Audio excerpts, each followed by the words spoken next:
In today's video, I'll show you how to integrate WooCommerce into your WordPress site and turn it into a fully functional online store. First, log into your WordPress dashboard at your domain.com/wp-admin.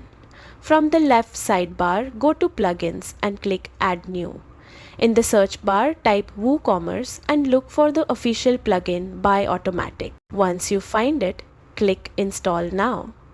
After installation, the button will change to Activate. Click Activate to enable WooCommerce on your site. And that's it. WooCommerce is now integrated and you can start adding products, configuring your store and customizing settings to suit your business. Explore the WooCommerce settings to optimize your online store and you're ready to start selling.